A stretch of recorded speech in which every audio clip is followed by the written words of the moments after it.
Adsorption. Adsorption.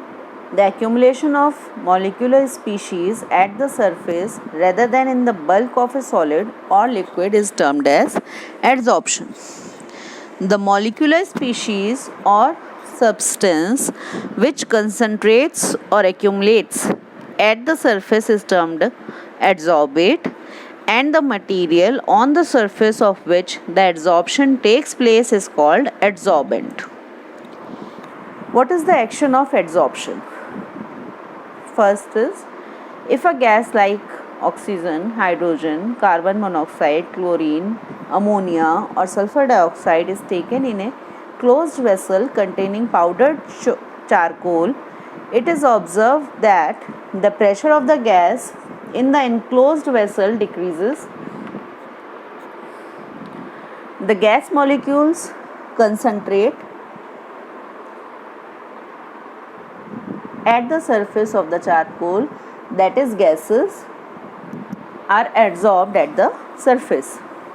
Second, in a solution of an organic dye, say methylene blue, when animal charcoal is added and the solution is well shaken, it is observed that the filtrate turns colorless. The molecules of the dye thus accumulate on the surface of charcoal, that is, are adsorbed. Aqueous solution of raw sugar, when passed over beds of animal charcoal, becomes colorless, as the coloring substances are adsorbed by the charcoal. The air becomes dry in the presence of silica gel because the water molecules get adsorbed on the surface of the gel. The process of removing an adsorbed substance from a surface on which it is absorbed is called desorption. Till now we were studying how adsorption takes place and what is all removed. How we can remove a particular substance, particular color or particular component from a mixture by adsorption of such component on an adsorbate. Now, after getting the absorbed or adsorbate, how can we remove that component, that adsorbed component from the adsorbate? How can we recover it? That process is called desorption. Difference between adsorption and absorption is shown here. In adsorption, the substance is concentrated only at the surface and does not penetrate through the surface to the bulk of the adsorbent. While in absorption, the substance is uniformly distributed throughout the bulk of the solid. A distinction can be made between absorption and adsorption by taking an example of water vapor. Water vapors are absorbed by anhydrous calcium chloride but adsorbed by silica gel. In other words, in adsorption, the concentration of the adsorbate increases only at the surface of the adsorbent, while in absorption, the concentration is uniform throughout the bulk of the solid. Both adsorption and absorption can take place simultaneously also. The term sorption is used to describe both the processes. Mechanism of adsorption. Inside the adsorbent, all the forces acting between the particles are mutually balanced, but on the surface the particles are not surrounded by atoms or molecules of their kind on all sides, and hence they possess unbalanced or residual attractive forces. These forces of the adsorbent are responsible for attracting the adsorbate particles on its surface. The extent of adsorption increases with the increase of surface area per unit mass of the adsorbent at a given temperature and pressure. Another important factor featuring adsorption is the heat of adsorption. During adsorption, there is always a decrease in residual forces of the surface. That is, there is decrease in surface energy which appears as heat. Adsorption therefore is invariably an exothermic process. In other words, delta H of adsorption is always negative. When a gas is adsorbed, the freedom of movement of its molecules become restricted. This amounts to decrease in the entropy of the gas after adsorption, that is delta S is negative. Adsorption is thus accompanied by decrease in enthalpy as well as decrease in entropy of the system. For a process to be spontaneous, the thermodynamic requirement is that at constant temperature and pressure, delta G must be negative. That is, there is a decrease in Gibbs energy. On the basis of equation delta G is equal to delta H minus T delta S, delta G can be negative if delta H has sufficiently high negative value as minus T delta S is positive. Thus, in an adsorption process which is spontaneous, a combination of these two factors makes delta G negative. As the adsorption proceeds, delta H becomes less and less negative. Ultimately, delta H becomes equal to T delta S and delta G becomes 0. At this state, equilibrium is attained. Types of adsorption. There are mainly two types of adsorption of gases on solids.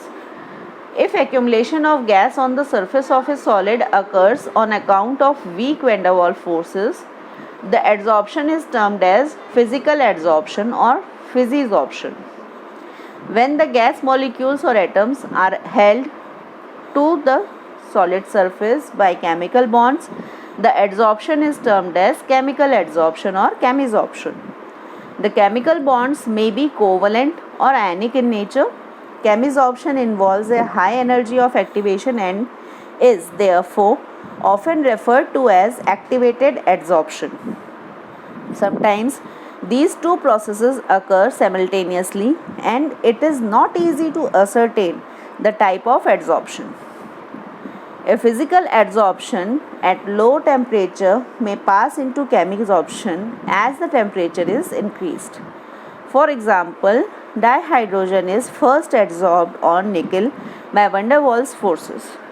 Molecules of hydrogen then dissociate to form hydrogen atoms which are held on the surface by chemisorption. Characteristics of physisorption. First characteristic is lack of specificity. What it means? A given surface of an adsorbent does not show any preference for a particular gas as the van der Waals forces are universal.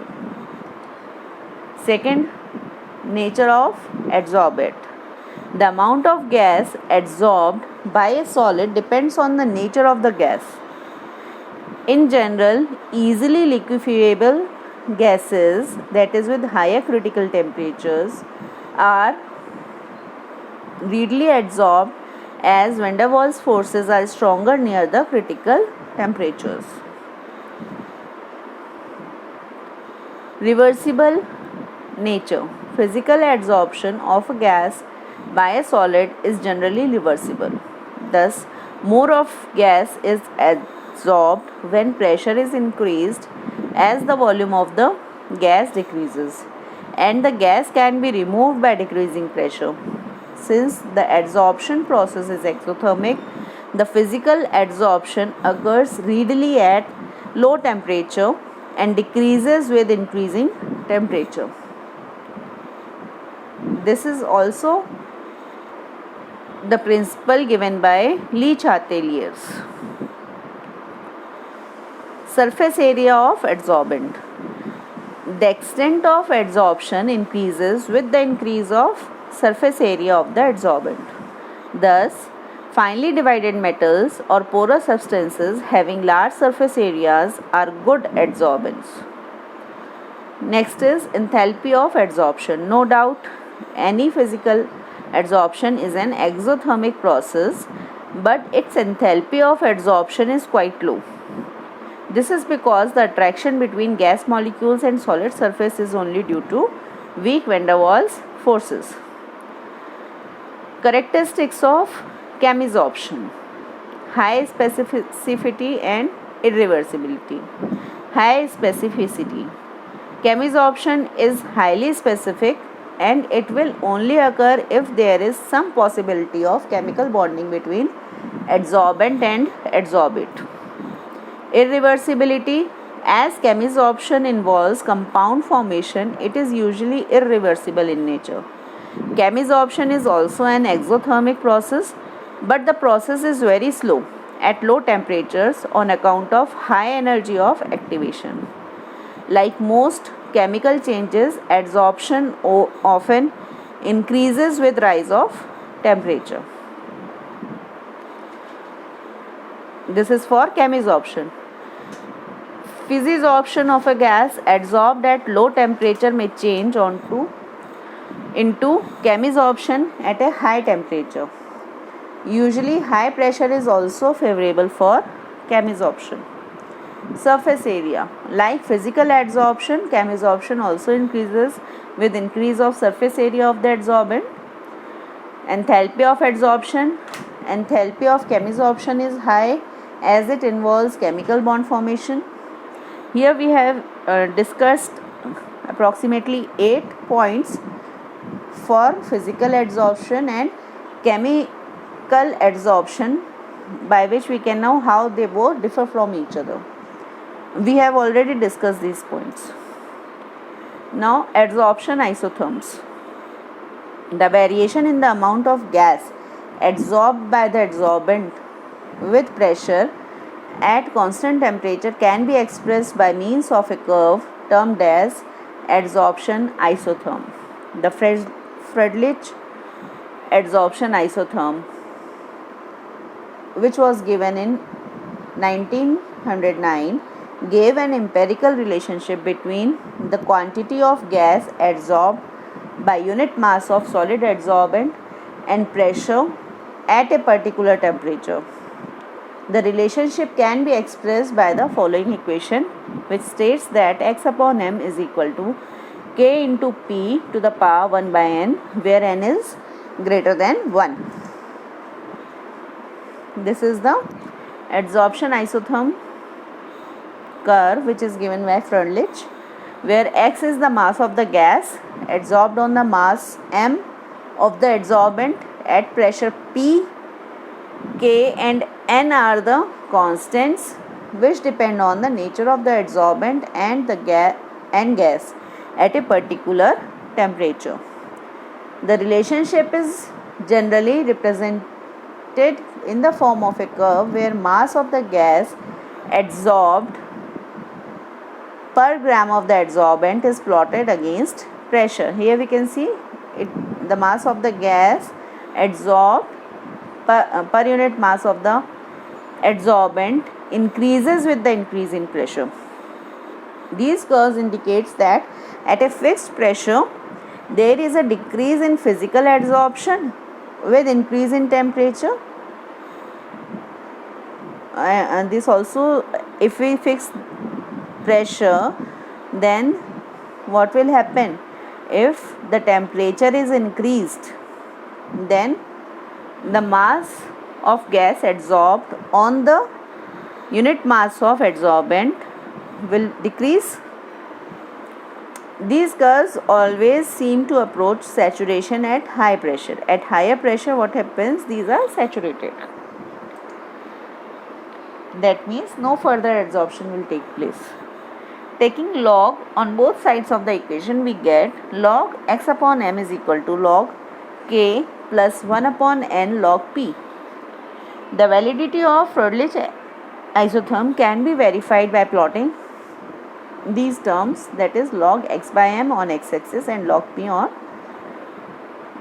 x by m on y-axis and log p on x-axis. If it comes to be a straight line, the Friedrich isotherm is valid, otherwise not. The slope of the straight line gives the value of 1 by n. The intercept on the y-axis gives the value of log k, because this equation, after taking the log, the equation which came is in the form of a straight line equation, where log k is the intercept and 1 by n is the slope. Friedrich isotherm explains the behavior of adsorption in an approximate manner. The factor 1 can have values between 0 and 1. Thus, above equation holds good over a limited range of pressure. These are some specified conditions which are discussed for Friedrich isotherm, where when 1 by n is equal to 0, then x by m will be constant. The adsorption is independent of pressure. And when 1 by n is equal to 1, then x by n is equal to k into p. That means x is directly proportional to p. The adsorption varies directly with pressure. Both the conditions are supported by experimental results. The experimental isotherms always seem to approach saturation at high pressure. This cannot be explained by Friedrich isotherm, thus it fails at high pressure. Adsorption from solution phase. Solids can adsorb solutes from solutions also. When a solution of acetic acid is shaken with charcoal, a part of it is adsorbed by charcoal and the concentration of the acid decreases in the solution. The following observations have been made in the case of adsorption from solution phase. The extent of adsorption decreases with an increase in temperature. The extent of adsorption increases with an increase of surface area of the adsorbent. The extent of adsorption depends on the concentration of the solute in solution. The extent of adsorption depends on the nature of the adsorbent and the adsorbate. Friedrich's equation approximately describes the behavior of adsorption from solution, with the difference that instead of pressure, concentration of the solution is taken into account. That is, x upon m is equal to k into c to the power 1 by n, where n is greater than 1. Where c is the equilibrium concentration, that is, when adsorption is complete. On taking logarithm of the above equation, we get log x by m is equal to log k plus 1 upon n log c. Plotting log x by m against against log c is a straight line. From this equation, we can know that this is a straight line equation. It should be a straight line is obtained, and which shows the validity of Friedrich isotherm. This can be tested experimentally by taking solutions of different concentrations of acetic acid. Equal volumes of solutions are added to equal amounts of charcoal in different flasks. The final concentration is determined in each flask after adsorption. The difference in the initial and final concentrations give the value of x. Using the above equation, validity of Friedrich isotherm can be established.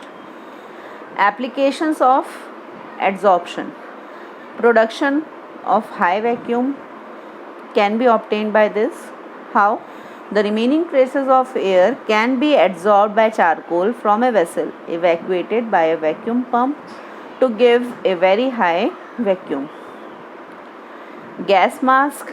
Gas mask, a device which consists of activated charcoal or mixture of adsorbents, is usually used for breathing in coal mines to adsorb poisonous gases. Control of humidity. Silica and aluminium gels are used as adsorbents for removing moisture and controlling humidity. removal of coloring matter from solutions, heterogeneous catalysis, separation of inert gases in curing diseases, froth flotation processes, adsorption indicators are some of the applications. Thank you.